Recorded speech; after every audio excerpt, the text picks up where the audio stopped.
Salut la team, j'espère que vous allez bien. Aujourd'hui on se retrouve pour une nouvelle vidéo dans la série astuces sur votre Oculus Quest ou MetaQuest, et aujourd'hui on va découvrir comment faire pour paramétrer vos enregistrements de jeu, c'est-à-dire quand vous enregistrez du gameplay avec votre MetaQuest. Par défaut c'est pas en 16/9, c'est-à-dire que quand vous allez l'utiliser sur l'ordinateur ou le mettre, je sais pas moi, sur Switch, YouTube, etc., ça sera pas forcément en 16/9, et maintenant on peut directement enregistrer en 16/9.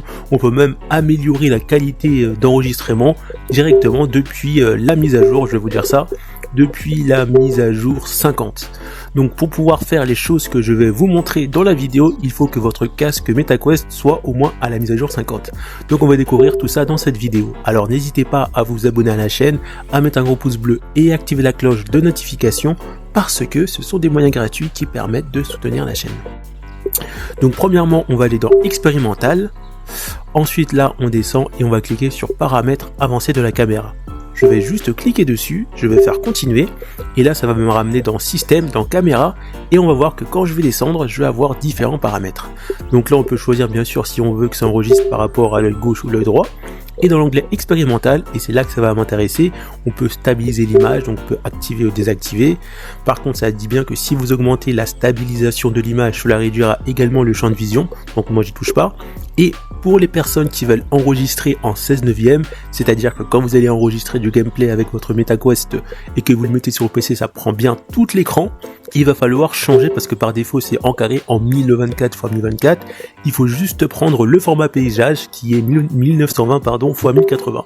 Vous cliquez ici et à partir de là, quand vous allez enregistrer du gameplay et le mettre sur l'ordi, vous allez voir que ça va prendre toute l'image de l'écran. Ça va prendre tout l'espace de l'écran, pardon. Ensuite, on retrouve la fréquence d'image. Donc, par défaut, on est à 24 IPS. On peut monter jusqu'à 36.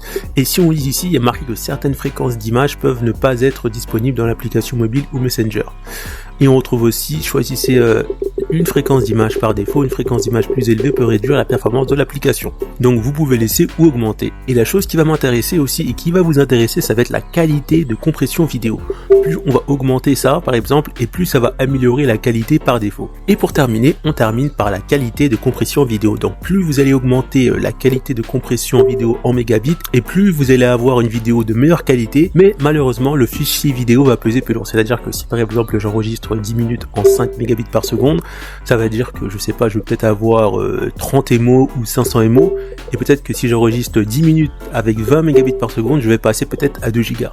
C'est pas forcément ça, mais c'est pour vous expliquer un peu comment ça fonctionne. Donc voilà. Donc moi je conseillerais pour les personnes qui veulent profiter au max de ces performances qui sont pour l'instant expérimentales, de laisser plutôt à 24 vu que c'est un mode expérimental, de mettre ça en paysage pour profiter de tout l'écran, et ça de laisser à 24 IPS, et ça vous le mettez à 20 mégabits.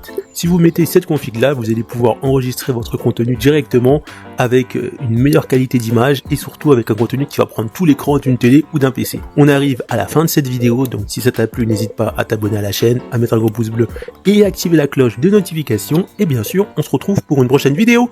A plus la team! Pour retrouver d'autres astuces sur votre Oculus Quest, cliquez sur les perdus du numérique, après vous êtes abonné bien sûr. Rendez-vous dans l'onglet playlist et cliquez sur la playlist astuces Oculus Quest. Donc dans cette playlist pour l'instant vous pouvez déjà retrouver des astuces qui sont déjà faites, et j'essaierai de mettre la playlist à jour avec des nouvelles vidéos dans la mesure du possible. A plus la team!